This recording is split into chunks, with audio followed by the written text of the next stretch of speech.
Welcome to the What's Happening Birmingham video podcast.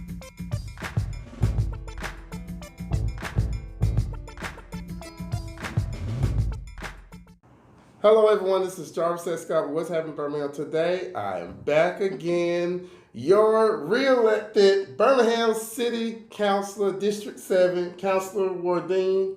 Alexander, thank you for coming back on today. How are you? I'm glad to be back with you. Great, new month. And what better way to kick it off than congratulations on your re-election. Well, I'm so excited to be reelected. First of all, let me say I'm very humble and grateful to the residents of District 7 for entrusting in me this opportunity to serve them for another 4 years. So I want to start by thanking them and everyone who worked to help me get reelected. Okay, so let's talk about the future now. What's the first thing you want to talk to your Well, what I want to talk to my constituents and tell them is that I will continue to be focused on the things that I feel will improve D7 to make it a great place to live, work, and play. I'll still be concentrating on those 3 C's that I started out with initially. That's community cleanliness, community revitalization, and rapid response to COVID-19. And so I want to continue to be the voice and an advocate for our residents to make D7 a great place. Okay, well, let's kick off what you said with the COVID-19. Any new vaccination drives you're doing in this district? Well, of course, we know that the variant is still out there. Yeah. I'm personally encouraging everyone in District 7 who is eligible to get vaccinated to get vaccinated. Mm-hmm. We do have some spot pop-ups and different sites that are coming up within the district. So I ask residents to stay tuned to the D7 page, and we'll be posting those sites. And so again, I just encourage everyone to get those vaccinations. And I'll be working to bring those pop-up sites to D7 and working with town halls and different webinars to bring the most pertinent information so that we can all stay safe. Okay. And the next C I always love to talk about is your community revitalization. You continue. Yes. Again, I want to continue to focus on cleaning up our neighborhoods. Mm-hmm. I want to let the residents know I continue to feel that D7 does not look the way that we want it to look. Mm-hmm. And so I'll be continuing to advocate, working with the administration on the cleanliness aspect, continue to have more community cleanups. Mm-hmm. I'm encouraging all of our neighborhoods. We have 19 neighborhoods in D7 to start focusing on recycling, being sure that we're aware of our bulk pickup dates, and each household at a time working with me, because I know that as a team in D7, we work on solutions. We don't talk about problems. And so that's another way that we'll be concentrating on the cleanliness.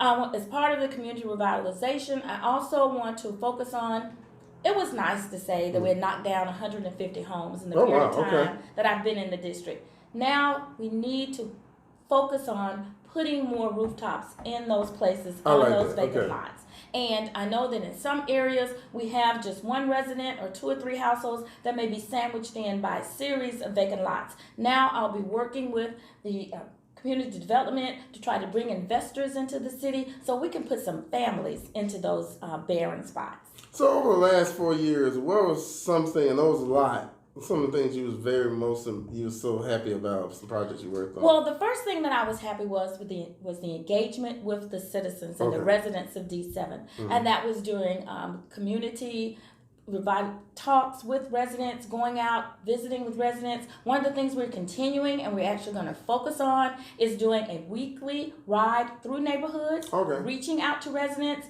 those residents that have used our hotline or that have called into the D7 office.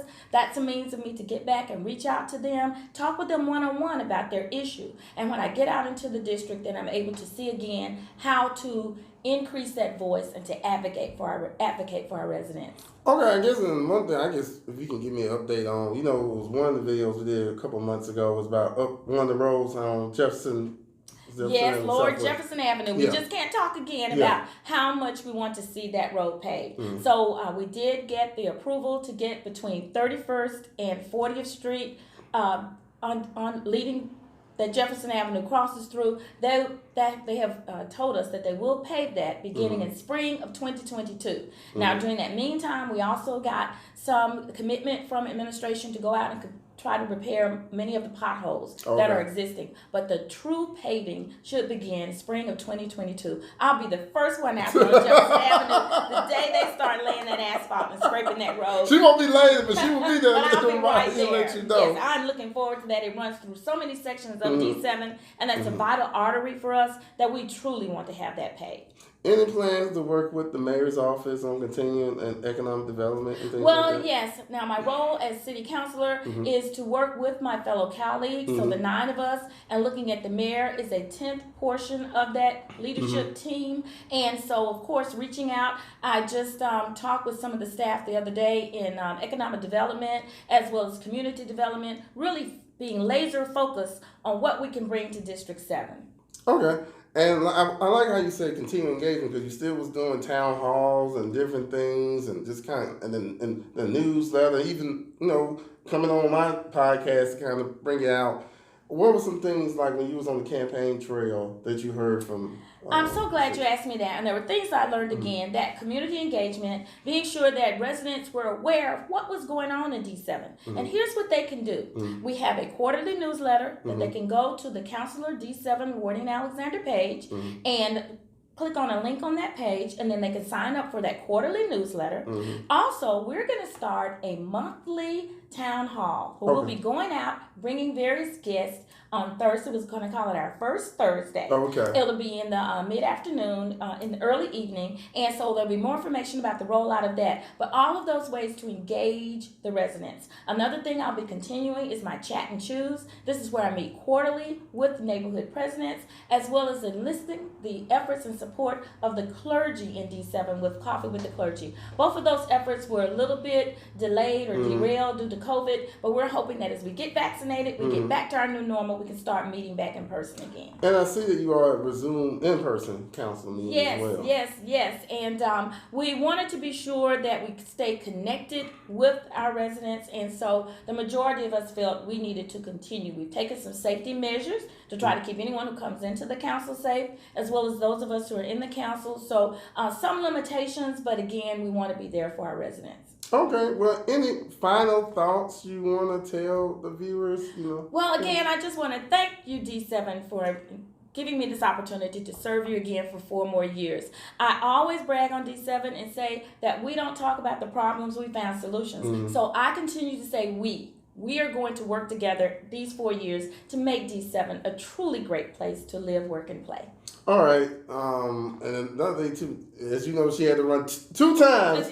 But I'm telling you, she's not going to stop running for you. So she's not going to rest and everything. I'm looking forward to the drive-by tours. I have to go on one of them with you. I'm so excited that you'll be there with us, and you can help to show the residents what we do on a daily basis to advocate for them and to clear up some of the issues that they have presented to them by living in the district. Okay, and what's the phone number they want? Again, you can reach out to the D7 office by calling 205-254-2498. We're looking to hear from you, helping to solve problems. Yeah, if y'all hear some noise outside there, out here paving the roads. Let's bring it to D7. Yeah, it's on 5th Avenue, so people hear that noise as they paving the roads. Thank you. Yeah, so thank you all for watching this video. Please check out what'shappeningbirmingham.com for more videos, and don't forget to subscribe to my YouTube channel. I need 1,000 subscribers, you all. I'm doing a big campaign coming soon on that. Thank y'all again, and have a great day. Bye-bye. Thank you.